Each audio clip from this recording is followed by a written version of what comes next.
When you buy it, you will get a exact such a box. It is FNS soldering iron and it is very cheap. The box opening process did very well. I like it. At first your eye will fall on this manual book which contain different languages.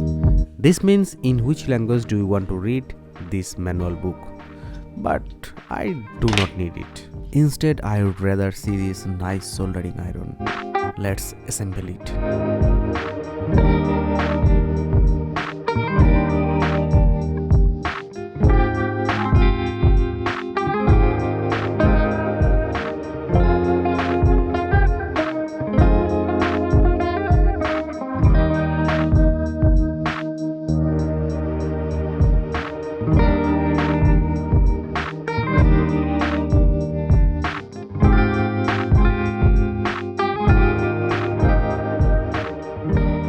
Hand holding experience is not too much bad. This is acceptable with this price range.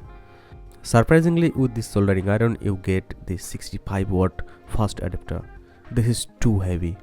Here you can see the output current rating. In 5 volt mode you can get 4.5 ampere. In 9 volt mode you can get 3 ampere. Similarly 12 volt 2.5 ampere.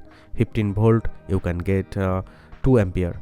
And on the other hand 20 volt you can get 1.5 amperes. I think this is significantly power for properly heating your soldering iron.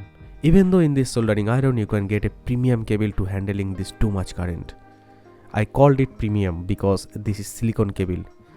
This is so soft, I like it. See this C cable's construction. This is stainless steel. I am impressed. You will never feel this wire is too heavy. For checking purpose, I will connect this C cable to this adapter and another end with this soldering iron. And here you can see the heating process just take 4 seconds to reach 0 to 300 degrees centigrade. This is a good sign. Even though in this soldering iron you can get a maximum heat is 80 degree to 420 degrees centigrade.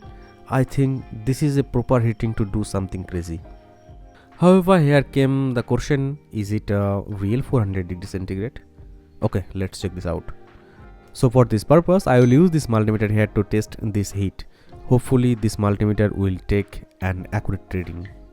That is why I set my soldering iron's temperature maximum of 420 degrees centigrade. Next I attach my multimeter sensor wire with the soldering iron's tip.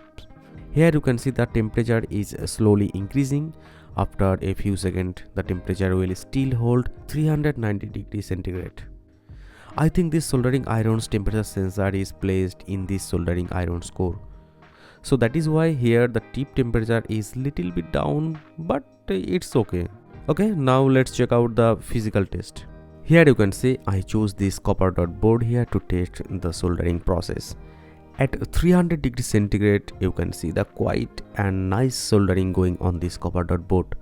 But whenever I try to solder 1.5 mm wire at this temperature of 300 degrees centigrade, it doesn't look too good.